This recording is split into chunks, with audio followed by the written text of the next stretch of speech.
na ihe Chineke na-ahụ onwe hụ ọrịa oge ọwụla ọ bụ anya nyụrụ lele anyị nakwa na-eche ha anyị ga-eme ịhụkwara ihe onye gbulakwara ya igbulala ya ọ dịkwa ihe oji ji ihe achị ka ọ yiri ike ọ hụjere mbeme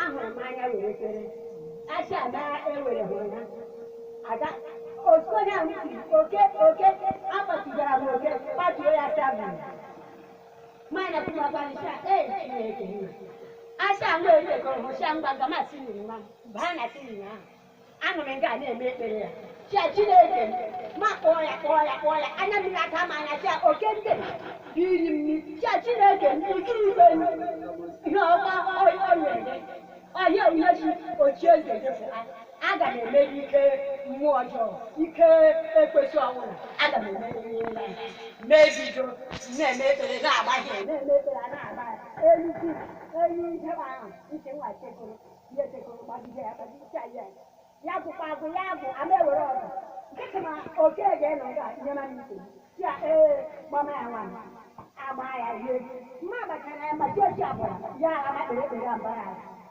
ha anyị esi maala mana tumu mo bien ke da ni ma tumo ha ta akutara ni ndada ya iko Jesus iwo je nyawo abaya ni ime tiri oke ahụ ese ba ha da ti jo ko ona daga oke ana egusi ya o wo ye cheputara o ye cheputara ni tiri ana ba anya hu ko ta ya ba yo anya na na ti ike he ebe le ba ni ahụ aga ha ike ha da anya mana because of anya anụ n'akụkọ ya say all the men all your Chineke na-alụ o mere na ekele dịrị onye nwe ụwa hụ na ya na-ewepụkwara anyị ihe ndị anyị ji na-elori ike ekwesị akarịkarị ike ọ dị ihe ọla Chineke na-atụrụ ya ihe emegbu anyị ihe bụ imegbu anyị na anyị kpọ Chineke ya aza ekele dịrị ya ọ bụ Chukwu onye okike o meela ekwuola ndị gbasara ihe onye ọbụla ike were ya original anointing from God. Anything I mean is in the name of Jesus Christ. You will okay if you go. When the man stands okay, I'm not a testimony okay, I don't more and more. It's a testimony okay, I don't want. Oh, just because I see. Why you see here? Okay, here, above the hammer. Oh, God. I'm asking of church today. I'm asking of ministry today. I'm asking of God to attract people. Why the God is anointing now? To attract that cat. It's name not for. Oh, she's a wizard. Every time I know, it's not ordinary rabbit. Not ordinary rabbit. Even if I have the main ordinary rabbit, they are not big. But the very devil one. Amen. I can go if I have to more be shay or let get to a house. It was a honey here. You had an hour.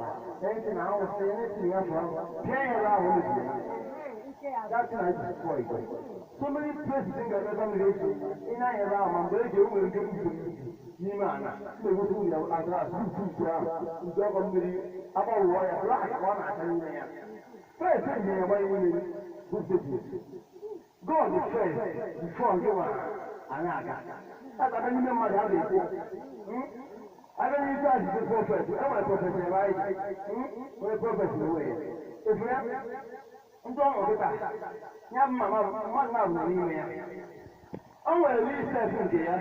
We'll give them more to tell them to be a higher bob on a chest.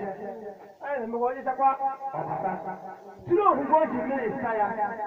Because you know what if you know all of it. And you go, you will end up with over 2 years. If we have over 2 years, go up here. I'm going about it. I'm not sure you're over 2 years. Give me a seat. Receive whatever you ask in Jesus' name. After he was out, I'm not sure you for goodness, bless you in all areas of your life for the salvation of your soul. Amen. God will name him more. God will not be able to In Jesus Christ's name we pray.